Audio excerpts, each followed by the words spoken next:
Good morning, team. Good morning, everybody. Thank you so much for joining this panel discussion today. I'd be glad to welcome you all for this discussion about bridging the gender gap in tech and engineering, in line with our Women's Day, countdown celebrations. We really have a star-studded panel today. It's my privilege and an honor to introduce you to the panel.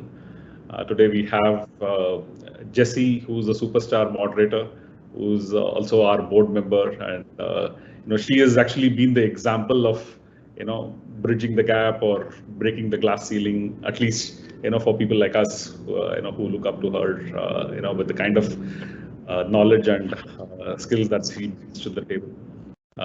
She's our board member, and she's also a board member in 5 other companies. And she runs her own blog, and that's something which we all look forward to, the weekly newsletter. If you don't get it on Fridays, then it means that there is something missing. And whoever is not reading it, I would encourage you guys to follow her on LinkedIn so that you get the newsletters as well.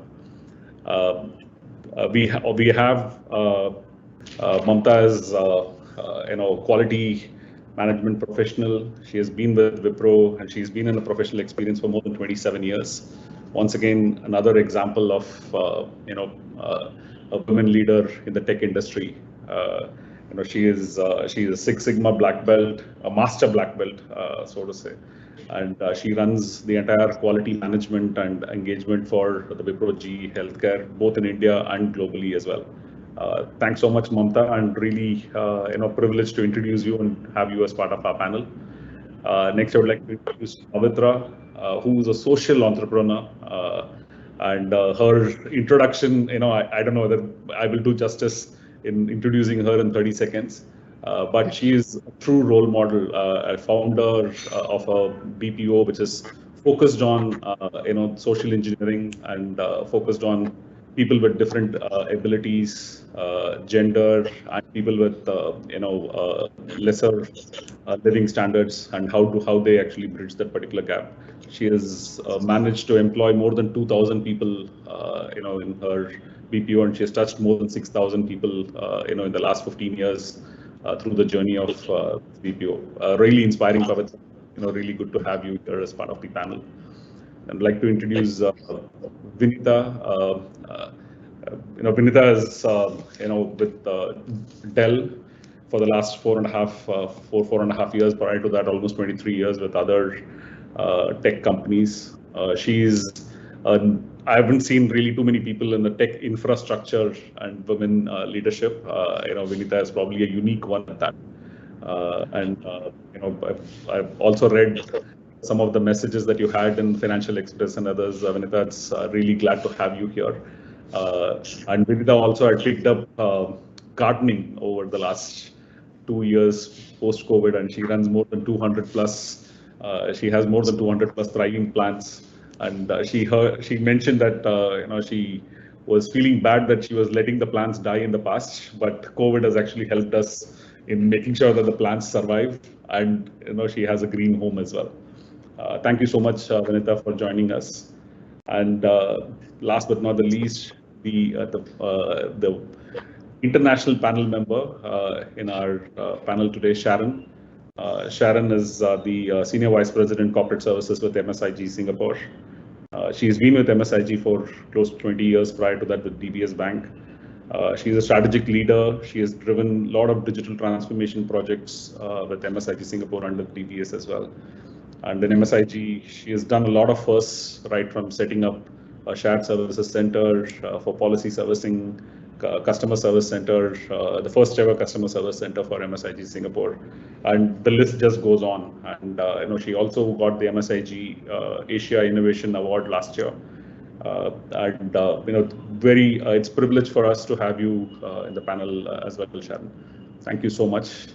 And without taking any more time, let's listen to what the panelists have to say on how are we going to break the stereotypes, and how are we going to bring in the inclusiveness. And there's a lot more to learn for us. Really looking forward to this. Oh, sorry, I missed the most important one, Prashant, who's our CEO in the panel as well. So he's the only male member. All the best, Prashant. It's going to be a tough one for you. Please make sure that you measure your words. I know. Jessie. Sure. Thanks so much for that wonderful introduction, and it's amazing to be with this panel today. And thanks also to our audience, and we do hope you're going to post us questions so that it becomes a two-way conversation. I'm always a little cautious about panels because I really don't want it to become just, oh yeah, this is terrible, that is terrible, or this is awesome, that is awesome. It really has to have a takeaway for all of us present. I mean, we really should leave this discussion with something that we can apply in our daily lives. And in our pre-discussion, we did talk more about that. And one of the questions that was proposed by the panel itself was, we talk a lot about breaking the barriers or the gender gap and all of that in the workplace. And indeed, we will talk more about that, and it's happening. But we're turning place, and we are a part of society, we're a part of a family, and change has to begin actually at home. So the first question really is about how can the family change your perspective or help you to break the bias. And before we just started this panel, we were talking about how long do you look back at these things? Because I was saying that my great grandmom certainly had parity. I mean, she was a beedi smoking lady who owned pretty much the whole village and did whatever she wanted to. So I think that helps to build a strong culture for women in your family, though over time it withers a bit. So first question for Sharon, Mamatha, and maybe Prashant, who is our minority representative for this panel discussion. How can the family change? How can they make a difference and promote the cause of breaking the bias? Strongly feel, I was talking in the pre-live session also, I strongly feel the foundation for any woman's success comes from the family, because from their birth up to the earliest 20s is when the foundation is established. The family support is primary important. I do understand, I have been in this industry for 28 years, in Wipro GE itself for 27 years. I've seen from 1995 joining Wipro GE till today, policies have changed, processes have changed, awareness has come. But still, I remember my diversity ratio has not changed so much, right? So that is something when we reflect back, okay, we are okay to embrace this diverse workforce back at workplace. But what about the family? Can we make the family at the same level of understanding and remove the unconscious biases each one of them carry? So that is what I was thinking. But whatever I'm going to talk today is going to be my personal experience, because that's where you can learn and feel about what individually goes through, because every recipe doesn't work for everybody. It is unique for every family, every individual, and every situation you go through. So like if you say for me, I come from a family of 4 daughters from my dad. So from the day one, I only knew one thing. My dad had imbibed all 4 of us. You need to be independent. It's always make fun. If I leave you somewhere, anywhere in the world, you need to know how to come back home. That's the dialogue is to keep telling me. So that kind of the support established that we all needs to be very strong, build and educate ourselves and stand on our own leg. So that was inculcated from day one. So all 4 of us are pretty much well settled. I think my dad is a proud dad as of now. And most of the braveness, the courageousness, what I have is because of my dad. So that's the foundation. We can give back home. Like I have a daughter, and if I keep telling my daughter, you're a lioness, go fight it out. If I can give that foundation to my daughter, I'm sure I can reproduce somebody like me or better than me in future, another 10 years down the line. She's 16 now. So that is something we need to do. But, was it always a green area? But no, because we still have some unconscious biases we carry, right? Women can do this, girls cannot do this, boys can do this. We went through that, but, I was a person who challenged the status quo, so I could challenge it and say, okay, why can't I do it? If I want to run a tractor in my village, why can't I? I know it's a challenge. Why can't I drive a Yamaha? I did it. Why can't I drive a Bajaj Chetak? I drove it, That's something I think we as women needs to build it. One is the foundation from the family should be strong, which they will give it. But then you need to build that status quo challenging capability to say, why can't I? Why can't I? You need to keep asking it. And slowly, if we start asking that question back home, I'm sure we can really change our environment at home. So this was my upbringing stages, right? This is how the foundation worked. But post marriage, I married a Rajasthani, okay? You can understand I'm a typical Karnataka Gowda and marrying a Rajasthani, total big cultural shift and changes. Okay, even a woman speaking or asking a question to anybody is a taboo. And I'm a status quo challenging person. So then again, I need to make my ecosystem to support what I'm doing. Like my husband was a great support. He said, at any cost, anytime, you will not quit the job. And I wanted that. I'll continue because I need to be. They're slowly changing the people around you to understand why working is required and why I need to be independent and what kind of biases I need to go through. It's you who need to face it. With the support you can have from few of them. So that's what I would say actually. And I'm able to do it. Things have changed. I brought awareness in my family. Has it gone 100%? No, but I can say that, without any major break, apart from the two maternity leaves I took for three months, I've not taken any break, grown in the career and stabilizing. Encourage our families to also support the independence, and it's also economic independence, which is super important. Yep. So basically, like I completely agree with Mamatha. I'll tell you one thing, it's also up to the women how they treat themselves. Now, I said this even in the pre-live session. If you treat yourself well, that carries a long way. Second thing in the family, the kids, their opinion form at a very early stage in their life. So how you treat the women in the family, for example, I treat my daughter really well and I want her to be independent, but not necessarily I'm treating my wife the same way.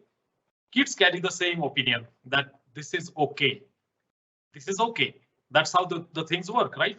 So it starts with us, how we treat our family members. And I was also saying that, when our family, when we see that our wife or our daughter or sister doesn't get an equal opportunity at work, we get very upset.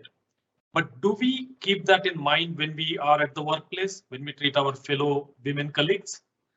So it starts with us, and I think we have come a long way. Some of you will agree with me, some of you may not. But whatever I've seen in my career, this is my 31st year in the career, and I've seen that things have changed drastically. Even in the main dominated field like mechanical engineering, the factory shops, I think things are changing.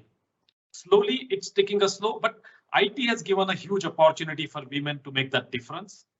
And I think it's really good. It's changing. I'm at least now, like I'm watching it and believe that. But should we do more? I think yes, we should do more. We should make a conscious effort, even if people treat it as unfair advantage. I don't believe in unfair advantage, but it is needed. Yeah, that's my take, Jessie. So you mentioned unfair advantage, and that's something we wanted to talk about as well, that in order to address the past disparity, many organizations, including Expleo, have policies to address the imbalance or the gender parity. And they don't say it maybe openly, but there's always this little bit of, water cooler chatter or now Zoom call chatter or, Teams chatter saying that, isn't this too much? Isn't it unfair? Does it not in some ways challenge the principle of meritocracy? So I wanted your views on that, and maybe Vinita, you were passionate about the topic, so maybe you could go first. Thanks, Jessie. Yes. And first of all, I'm glad that this is being addressed head on, right? Like, I don't know of any organization right now who's not set targets and they look like goals and they look like a checklist sometimes. But I think because they are there, we are doing it in spirit, in mind, in checklist, in every which way. Yeah, if you have to achieve a goal, sometimes it becomes too much of a goal-oriented thing. So let's go beneath that layer of what every organization is trying to do. And you're absolutely right. I've had these water cooler conversations saying, hey, Vinita, I'm thinking it's a reverse bias, and largely by men saying there's a reverse bias going on and so on. So there's a chatter. But let me talk about two examples, one from a man's point of view and one from a female's point of view. One of the positions that opened up, which was head of HR of a particular company, and I was helping them because I knew the founder. I referred a few people. 2 people made it to the top, right? And a female candidate and a male candidate both made it to the top. And the last few interviews were really, really grueling. That means both of them actually fit the bill. And I spoke to the founder later and he said, we were conflicted. We didn't know how to pick. but they went with the woman. And because I knew both the candidates and had a conversation, the male candidate told me at the end, you know, I knew this is a lost game because they had to select a female.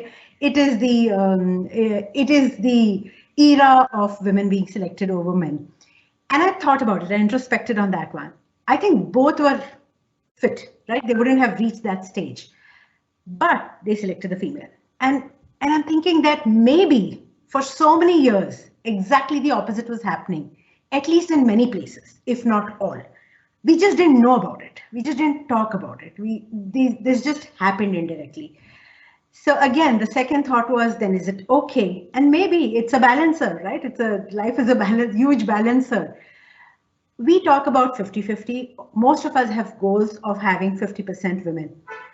It doesn't mean this is a world which is going to be only women, right? It's just talking about correcting some of the past that's just happened. So it's correction. The moment you look at it as a correction, yes.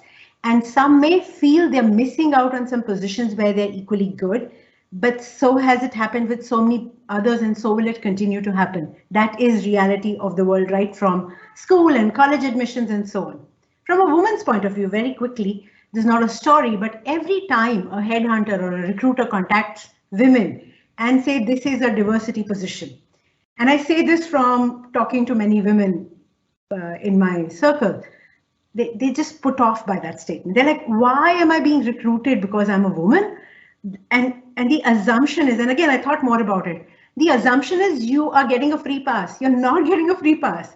You're being headhunted because they're looking for the women. You still have to go through the whole process. You still may not make it. I've gone through interviews where the initial conversation was we're looking for a diverse candidate, whereas they meant female.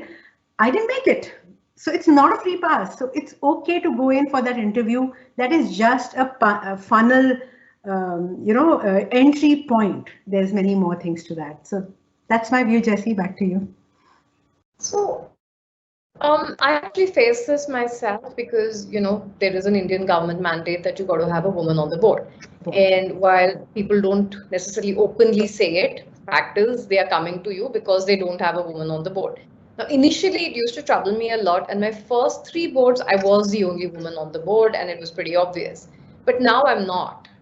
So now you know that they're actually coming to you on your own merits because there are, additional women on the board. You're not the only one. But I think what was required was also to create a pool of women available to be on a board, right? So initially, yes, the government mandate did push people in that direction. But once you are there, I think it's also what the women do with the position and make it clear that you're there on merit and you're not, just the diversity candidate to rubber stamp stuff. So in the process of around 10 years, then people's perception of what that person does. So you're part of the longer journey. But it's not necessarily of consolation to the man, the individual who feels that, okay, fine, my grandpa did something wrong and he oppressed women, but what did I do wrong? I'm perfectly nice and supportive, and yet I seem to be losing out on that opportunity because they have this diversity quota business. So, that is something that organizations have to manage. I don't know the answer, but And maybe Prashant wants, yeah. Yeah, I think it's harder for both, right? The men are competing for a lesser share of the pie. The women who get selected come with a preconceived perception that they're here because they're a woman, and then they have to work harder. I've seen that happen so many times. Even after you've come in, you have to prove the meritocracy, whereas that is not a good scenario. Over to you, Prashant. Yeah, thanks, Vinita, for your views. See, I'll tell you all these programs. Jessie, I started by saying that whether it is an unfair advantage, I would say more than unfair advantage, it is about creating awareness. It's just that in the past, no one was speaking openly about it. Now people speak openly that we need to get more women leaders, or we need to have more population of women colleagues, right? It's just that I consider this as creating awareness, speaking openly about it. And do women get unfair advantage? I don't think so, because Balaji will remember that recently, Balaji and I decided that on one of the open senior leadership role in India, let's get a women colleague, let's select a woman for that role.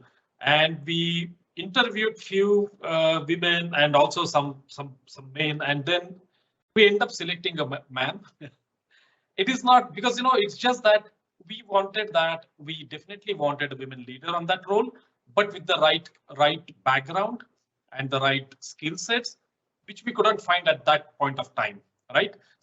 So I want to tell you that it's not an unfair advantage, though we decided that to balance the leadership positions, let's get a woman this time, but we couldn't find the right one, so we didn't select. So it's not an unfair advantage. We definitely wanted to correct what is not done in the past, but we didn't give any unfair advantage just because we wanted to get a women leader. So I would say it's more like creating awareness, telling ourselves as well as the other leaders in the company or everyone in the company that, guys, we are cautiously making an effort to make sure there is a balance, but we are not giving any unfair advantage to women. So that's the point, Jessie. So I think, there are so many factors when we come to break the bias, and it's a little hard to boil the ocean, right? There's a family to be fixed, policies to be fixed, and finding the right women in a meritocratic way and so on. So Pavithra, I'm going to ask you this, like, if the audience and if the panel themselves have to take back something and say, I want to prioritize this in my organization, in my team, what's the one or two things that you would advise them to look at? And what would you yourself do?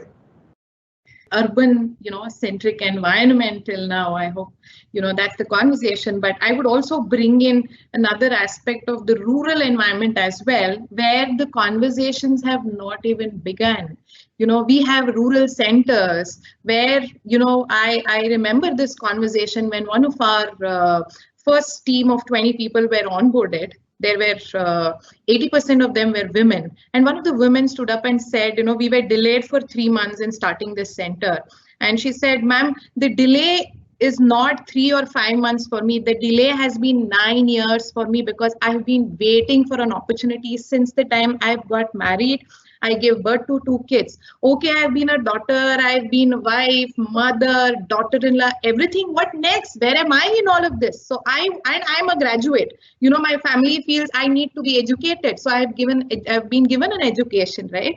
So what next? So today she says, I'm very happy that, earlier, my anniversary was, okay, go to temple and take blessings and come back. But there is a biryani of, addition during my celebrations because I can bring one. I am one of the, breadwinners, and, I can just say that let's party. So that's the kind of shift, we're talking about. One is, I think, primarily perception, like Vinita was saying. I think we have to come out of, this perception that we need women for this or we need men. I think overall, let's accept people as they are and, just start bringing them on board. That's my first task. But otherwise, secondly, what at Vindhya we have seen a difference is largely women. I think there are not just work at home, work at office. There is a lot of things which we need to do. I was reading this somewhere which says that with intensified work, it has also intensified post-COVID, intensified childcare, housework pressure, family, and not just family. Beyond that, you need to kind of invite relatives because you're not going anywhere. You need to stay entertained with all the gossips and everything which is happening around, right? So, there is a lot more addition which has happened, and, all we need to do is, I think there has to be a equal amount of share of work between both, the genders. It could be husband, wife, mother, father, whatever is the gender, son, daughter. I think both of them have to equally share the responsibility. Making the child study is just not the mother's responsibility. At my home, I made it very clear. I have 2 daughters. I've told my husband, if you cook, I make them study. If I am making them study, if I am cooking, then, you probably do something, talk with my maid, ensure that she is coming, or, talk to my kids, teachers, and, their tuitions are happening and all of that, right? Equal sharing of responsibility is another added advantage, or the need rather. At office, of course, we've been able to kind of create, which lot of corporates have done, but the kind of people which we are dealing with, people largely with disabilities from the below poverty line, childcare is a big thing. When we say we have a childcare at office, they're like, ma'am, are you serious? You know, somebody is looking after my child other than my mother-in-law or my mother. Wow, this is amazing. You know, that's the kind of mindset we are in, right? And celebration of, you know, baby showers at office again is another big thing. Even for a second child. No, ma'am, generally for the first child we do this. You know, traditionally we need not do this for the second one. Why? It's the same 9 months, you know, you go through and deliver a child. Very, very small things, but all of these are needed in order to kind of make that shift happen. And over to you, Jessie. I made was that we couldn't ask people in the interview whether they're going to have a child, and even if they looked obviously pregnant, no. You know, one of the things I also noticed at the time was that the men wanted to be helpful. So sometimes it would be that, no, we can't ask this person to travel or take on a strenuous job because, you know, hey, I mean, you can see that she's just had a baby or whatever. Let's not rock her boat. But without consulting the actual topic of the conversation, who would be, no, I actually want to do this. I mean, you know, what does it entail? Oh, it means trips abroad. I can handle it. You know, my mother-in-law will take care of the baby. I'm going. So often the conversations do not involve the actual subject because we are all so keen to help this person, you know, succeed that we don't actually consult their own views and therefore limit their own possibilities. Sometimes what happens. So I love what you're, you know, saying about managing that. Yes, I'd like to ask. Yeah, go ahead, please. I would like to add one point, what I'm trying to drive at my organization, because I'm also inclusion and diversity leader for South Asia, right? You know, when there is a leadership position or any position open up, now that's when we start saying, okay, let's look for a diverse candidate. And what happens, we're in the pressure, headcount pressure, we may get headcount frozen, we may lose some cuts, base cost customer. In that process, we will look at the funnel of candidates we have, we pick the best. What may happen is because the funnel, the male resumes are much higher than the female resume, a male may get it. So what I'm trying to do, all my leaders is like, you know, there are few critical roles what you have, start keeping the pipeline of candidates now. You have a good network of people, you have LinkedIn. That's what I do. I have kept some 2-3 female quality personals, you know, intact in the LinkedIn saying that, okay, these are the people, if something opens up, I would like to look for. You know, that is something I'm trying to drive because eventually it was so bad that, you know, even at our CEO staff level, they didn't have any female. So we had to tell, you know, let's have people in the pipeline. Let's start looking at the network we have. With LinkedIn is a good one. Other agencies we can look at, but let's have the pipeline candidates. So that is something consciously if we do, for sure we can really work towards building the good diversity in the leadership roles also. So right now it's actually an amazing time because demand is so high for people and you know, you can actually negotiate changes that you want both for yourself and the organization. So any tips from my panel on how can women benefit from the current war for talent? And I know, Vinita, you had some points on this, but after that, open for general conversation as well. Sure. Yeah, no, very simply speaking, good times. Good times, there's return to work programs, there's more positions. And again, given the whole, I'm sounding a little biased when I say the sincerity with which women usually apply in the great resignation period. We've seen a lot of people doing job shopping, have 3 offers and 4 offers, and I don't have the statistic to match it, but I would assume from just knowing women in my network that that's not largely done. I've seen women feel guilty if they do that kind of an unprofessional or an unethical thing a little bit more. Some might still be doing it. I think the world is normalizing more and more. So I think it's a great time.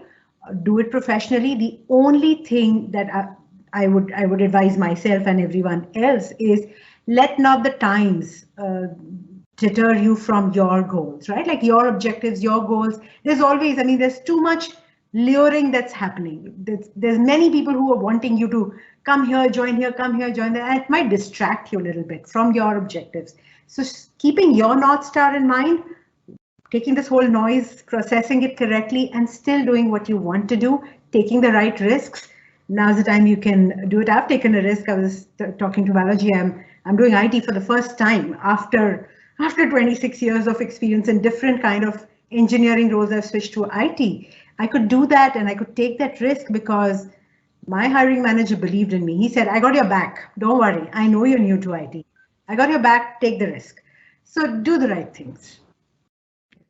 I can go next. And what I would say is, the environment is overwhelming for everybody, for everybody. Market is so big, offers are so great, salary bumps are so good, What I would say is don't get overwhelmed by that. Step back, look at what you want, what kind of support system you have, because I initially I said, it's not same for everyone. Somebody can just jump, move out of, the country itself and take a bet and move. But somebody who may have to step back and say that, okay, I have another activity back home I need to take. So please look out what support system, what ecosystem you have back home, and what is that you aspire to do? What is that stability and satisfaction which can give you in your role? I think that is what I think I would suggest. With respect to taking advantage, I think more than existing working women, I think the people who have taken break, I think most of the companies are coming, get back to work, coming, they're looking at these programs, return to work programs. I think if all of them were relevant to the subject where they want to pursue, this is the right time to start looking and getting back to work. Like I can give you one example. My sister is an architect engineer, she stopped working post marriage, she's taken a break for nearly 20 years actually. And she didn't have the confidence to come back. She's a great architect. She was earning really well, but the confidence didn't exist. We kept on bumping her up and I said, you can do it. You can do it. Now, actually, she started as a lecturer in a college and pursuing her MTech. Can you believe at the age of 45? I always told her there is no age for restarting. She was so reluctant to go. You'll not believe. Can I teach? Can I read? Can I go? She had all the questions. Can I leave my son behind? Can I cook? And I said, just jump in. 3 months, you try the water and then we'll see. She's very happy. Career restarting is never an age, it's just a number. Do it whenever you can and just use the situation which is there and push you through those systems. Very hot right now. There are so many opportunities that organizations are not finding the people, and the ethical challenge is like at the top, all-time high. And I also agree with Vinita that the challenge where we see, like the dropouts or people are accepting the offers and not joining and shopping around, the percentage is comparatively lower with the women. There's no doubt about it. And so I don't know the reason. I truly don't know the reason, but that's how it is happening. One thing, like you asked about any tips. I have a couple of tips. Be extremely transparent. If you are applying for a job, if you are getting interviewed, you're joining a company, if you are pregnant, if you are getting married, be transparent with your employer. That goes a long way. They want to come and help you.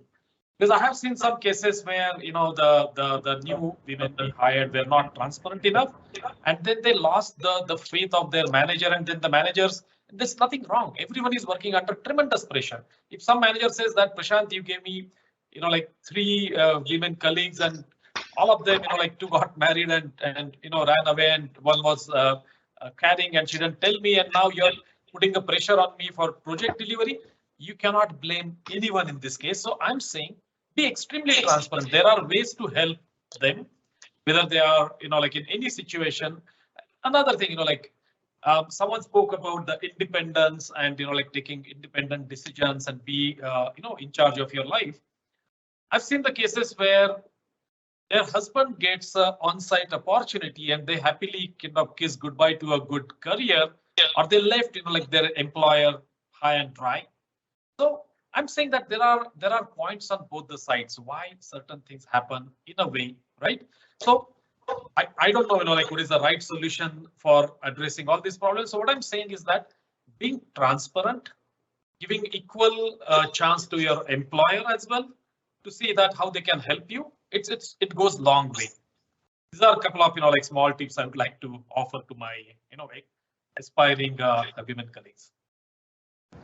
So some of the points you raised. One is I think that when women do it, it just gets more magnified because there are lesser women, so it's all more obvious. Men also quit at the drop of a hat. So you look at your own attrition figures, you will see that it's obviously 50% are not women, then your attrition figures are driven by the men. So, but that doesn't get talked about because that's just how things are. So I think, managers also need to relook at the stats that come in saying, oh, look, she left because of this or she left because of that. And it just kind of magnifies what is actually a relatively very small number of people who actually do that. And even legally, I think India does not mandate certain things like gender blind or asking, where are you? I mean, are you going to be married in 2 months and all of that? I think maybe companies can voluntarily adopt some of those because it's a pretty intrusive kind of culture that we have, right? And because we don't have family support or social support for childcare, um, that's actually why a lot of people drop out because they're not able to manage the transition, and it seems to land up entirely on the women, and that is where trouble starts, right? Like in India, fancy childcare is what, 30,000 a month or something in Bangalore, and that's not affordable for a vast majority of women, and therefore you have no choice but to go to finding a maid who doesn't show up and so on. So maybe ideas like family leave for both genders. So it's like, somebody gets to stay at home with the kid, then the dad will stay home. But today, if there's a penalty to stay home with the kid, that's when it falls on the woman and nobody else. So some of the changes I feel can be negotiated now that there's a demand. I actually think men should negotiate for more paternity leave. Most companies give only 2 weeks, nowhere near 6 months. 2 weeks does nothing practically speaking. So, hey, you could always negotiate now saying I'll join, but hey, I need more time, family leave, forget paternity leave, right? So I think some of that can be considered. But moving on, we also talked about the family background and how working from home put pressure in some ways. So, an open question for Vinita, Mamatha, maybe to start, and then anyone else. Do you think that working from home was an advantage for women or was it a distraction? And as they come back to work, what are the changes that organizations and managers have to make? Yeah, I can go on this one first. I think to each their own is the most applicable statement now than ever. I don't think there is a single rule across genders, across people. Like, I mean, if I look at myself, there hasn't been a problem at all. We are empty nesters. We don't have a kid at home. The husband has a factory, so he's not at home. My day has expanded. My 9 to 9 is mine, and I can figure out how to do. It's been beautiful. I can't even imagine, what I would have done. All my travel time is now contributed to me time. But the same situation, right, is not true with friends. And I'll throw in some stories here, talking to friends and other women in particular, and some men too. One woman said, now that I'm at home and there are 5 people in the house, including in-laws, every tea in the house is to be made by me. Whereas earlier I went to the, tea was my time, going and chatting with my friends and getting it from a machine or a vendor or whatever. It's just shifted completely, right? Or just being around physically. So a lot of the women I know, especially the ones living with an extended family, they said, I lock myself in a room and I pretend I'm in a meeting even when I'm not. And that is so sad.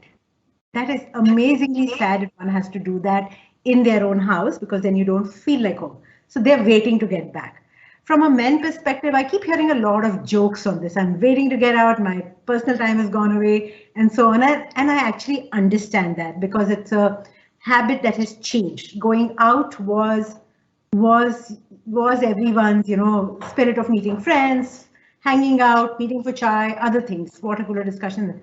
But then the same is true for women. But the same statement, when expressed by a man saying, I'm waiting to get out and get to work, is considered as, I'm waiting to get out from my family. And when the woman says it, it's waiting to get out from the chai making every 4 times a day or whatever she wants to leave. So now the lens becomes a little different. But I am super thrilled that most organizations are going hybrid, are letting employees decide for now. I don't know if the situation will remain the same after 5 years, but I'm super thrilled that we are giving the choice to the employees. They want to go remote, we're letting them go remote. It's their choice. We are opening up offices as an example next week, and it's up to people to come or not come to begin with as we ease into the return to site. The other one point before I hand it back to you is the work-life balance thing is a very different thing for different people, right? Like I thought I had the work-life balance given my situation that I don't have children responsibility. I have the whole day to myself. But still, the moment I moved to IT, my role is Austin-centered, and every action starts in the evening. And I am missing out one dinner with the husband, just that one dinner. And that can be hard, right? So back to my point, it's so different for everyone. And that's when I did a conversation with my boss. I'm saying, do you realize how Austin-tilted my whole team is, that I'm just not doing an evening walk? I can convert that to a morning walk, but I can't convert a dinner into something else. So we worked out a mechanism, did the discussion, figured out what's the right middle path for that balance. But I think balance, you got to speak about it. It's not a single, what would be the worst thing to do is apply a simple policy and say, I will not call you after 7 p.m. Maybe after 7 p.m. is my most convenient time.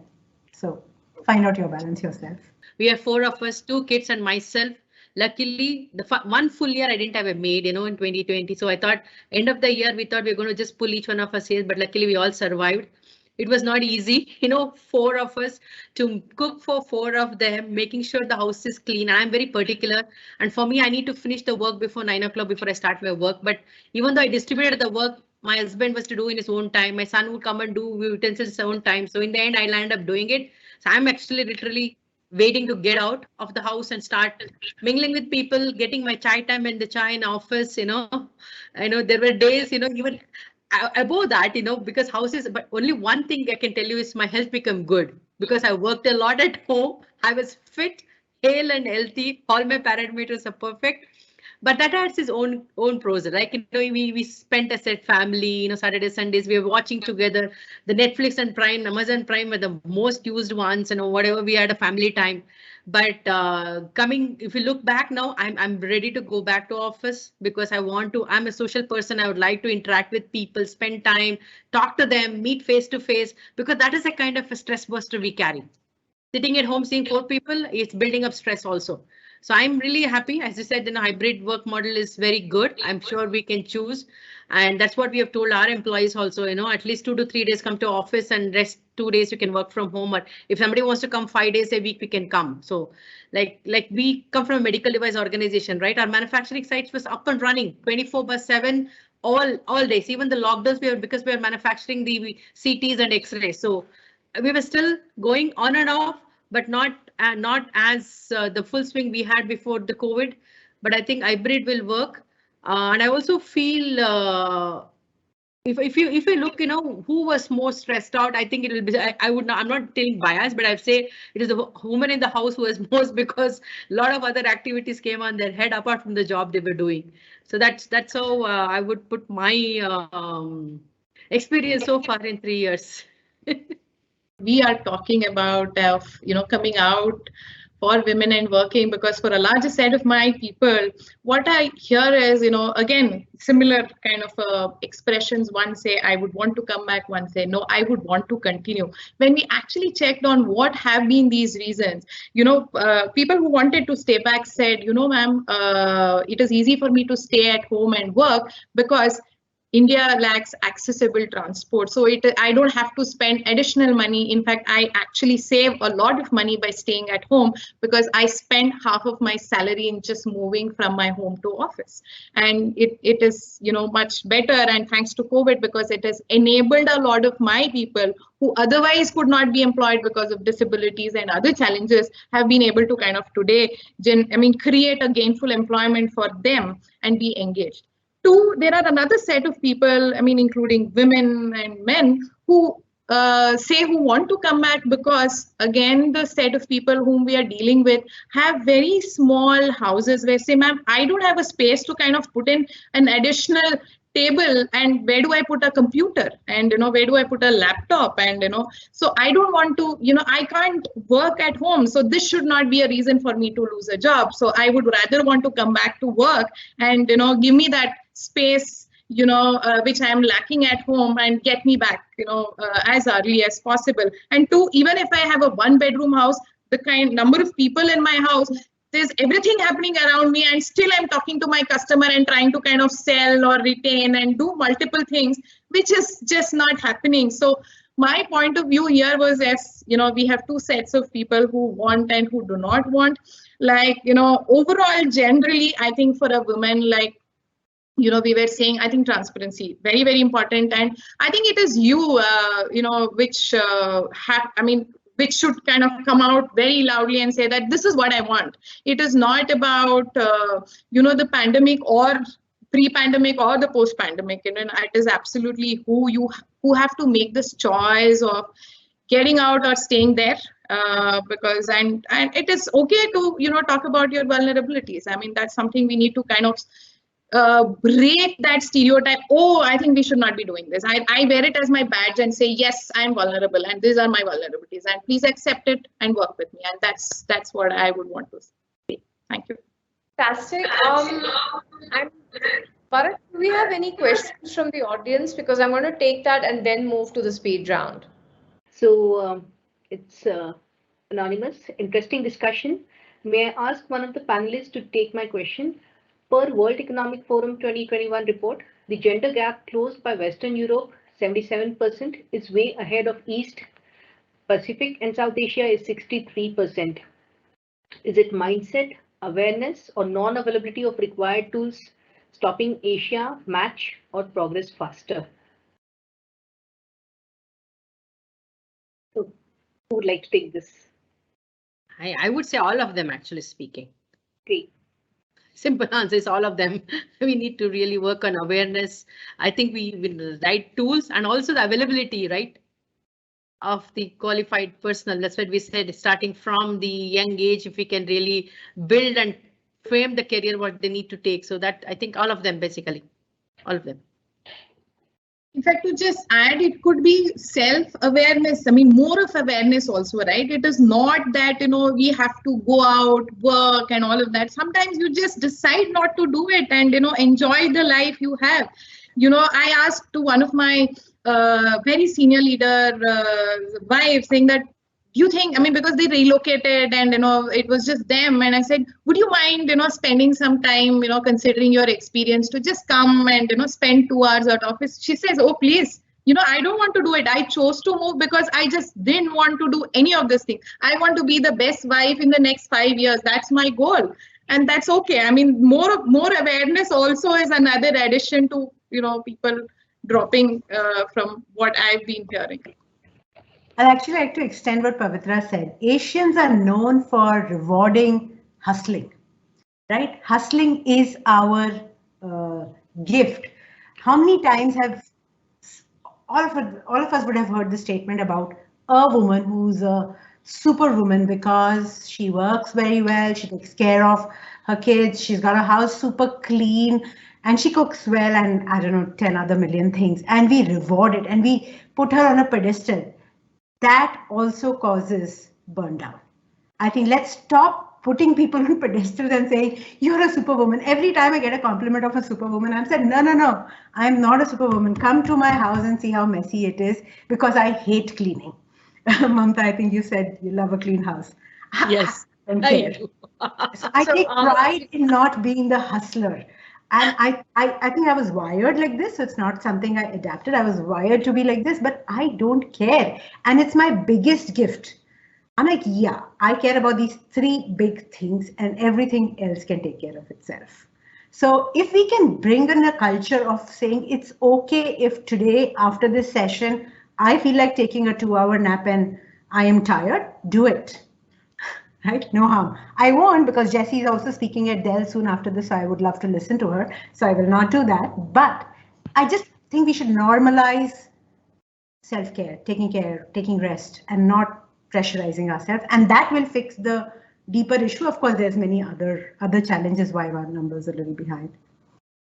So I just wanted to add one point saying that in some ways Swiggy is helping Swiggy and Zomato help female workforce participation. And if you look at countries, like if you look at where we were recently living, Netherlands or Singapore, where we've now moved, food is easily accessible, and there are houses that are rented without a kitchen at all. And it's only when you remove, it's like the Maslowian stuff. So if I'm not worried about shelter, I'm not worried about safety, and I'm not worried about food, is when I can look at higher order things. For the vast majority of India, those three are real challenges. You're scared to get on a bus, you're scared to leave the house, you cannot go for work, right? Forget all the higher order, I am evolved and I don't need to work. Even if I want to, it's physically dangerous for you to do so. And even if you're able to manage the safety angle, who's going to feed your kids, who's going to look after your kids, all of that starts to enter the fray. So I think as a country, Swiggy is doing awesome work with that. We now need someone who does the democratization of childcare. And you basically like an Uber app where you say that, hey, you're qualified and I'm available to take care of your kid today from this time to this time. When we get to that level is when you'll have actual, imbalance kind of sorted. And I'm sorry, Deepti, it's next question. We don't have too much time. Sure. Next question is, people get personally targeted as beneficiaries of D&I rather than the virtue of the experience and exemplary contributions at work. Have you faced it? And should one accept the criticism or give it back to them? What's your stance? I have faced it for sure. I would say give it back, because they will not talk about this again, right? When we are looking for leadership position, when you get up a leader role, they say, oh, because she's a woman, she would have got it, Those kind of things I've heard. I've also heard once when I had a small baby, I used to go back home by 6 o'clock, but I used to connect later after my kid sleeps. So one of them came and told me that, okay, you're going to be noticed, you're leaving at 6.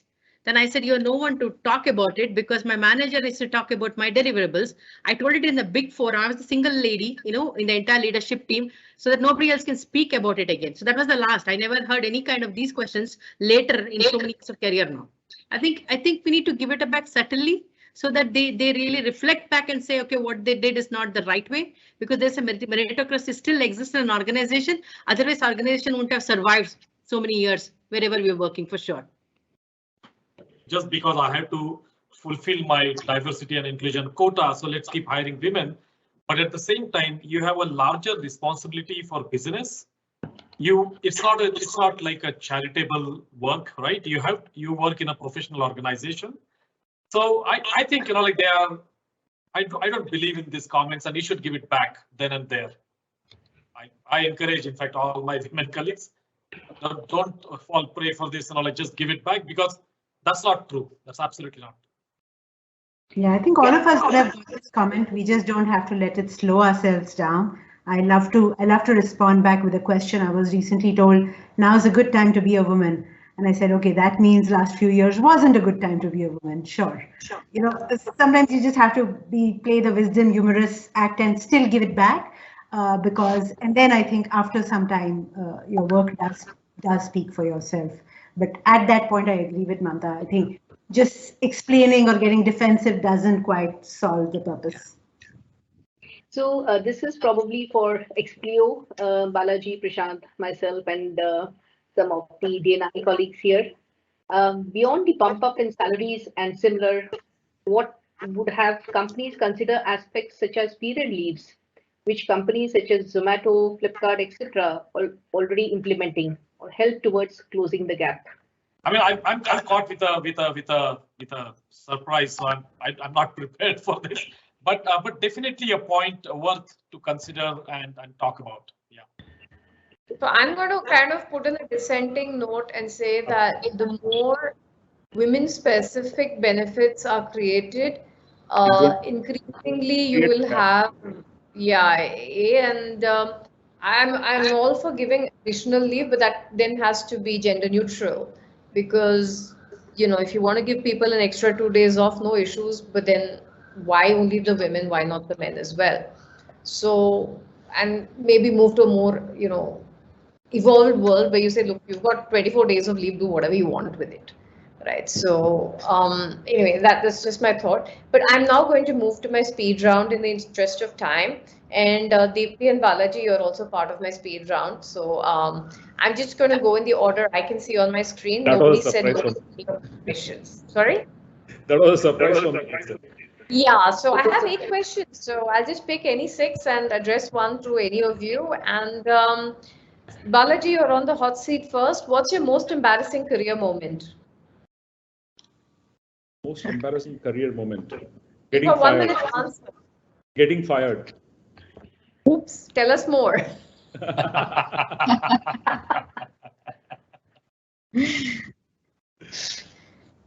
So if you want me to tell you more, I would say that no, it's basically the question of as you move up, that becomes one of your characteristics as well. So if you don't align with what your boss wants to do in a boss-oriented organization, that's what happens.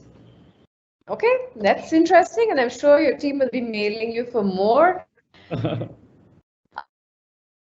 Yeah, this one's for you, Vinita.